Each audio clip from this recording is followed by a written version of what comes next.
Late this afternoon, the U.S. Senate failed again to advance a bill that would fund the Department of Homeland Security, get TSA agents paid, and begin to restore regular order to America's airports. And so the shutdown and its consequences continue. More than 20% of TSA workers called out yesterday at half a dozen major airports, leaving passengers in several cities waiting more than 45 minutes to reach security checkpoints. In Houston, the line stretched over 2 hours yesterday and more than 3 hours at one point today. CBS News correspondent Skyler Henry is in busy Atlanta. Skyler, good evening. What do you see?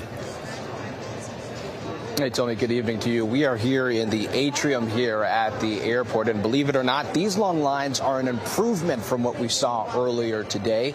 Getting through the main checkpoint will take about an hour and a half as frustrated TSA officers worry they'll miss their next full paycheck.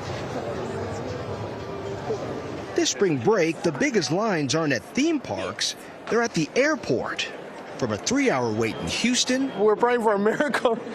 to 2 in Atlanta. You're used to the airport being busy, but not this busy? Busy, but definitely not this busy. No way. I've never seen it this busy before. Lines are growing and more checkpoints are closing nationwide as the 50,000 TSA officers continue to work without pay. Coming into TSA is not, you're coming in at $40,000 a year. George Borick is a TSA officer in Atlanta who says he and his colleagues are hurting. Someone else dictating, whether you have food on your table or not. It's so frustrating for the officers because we have good officers here. They want to work. More than 30% called out in Houston and Atlanta on Thursday. And for the 6th day in a row, more than 9% of transportation security officers called out nationwide. All this while another vote to fund the Department of Homeland Security failed in the Senate today. My colleague Caitlin Huey-Burns on Capitol Hill. How long can this possibly last? I mean, it is getting...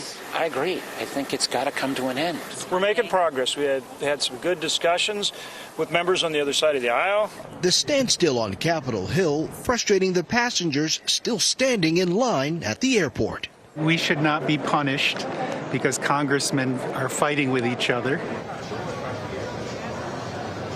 And the headaches will likely continue into the weekend. In addition to that spring break wave, TSA officers that we have spoken with say that they are concerned about what happens here on Sunday, expecting a significant logjam because they say that it's the busiest travel day in the week. Tony?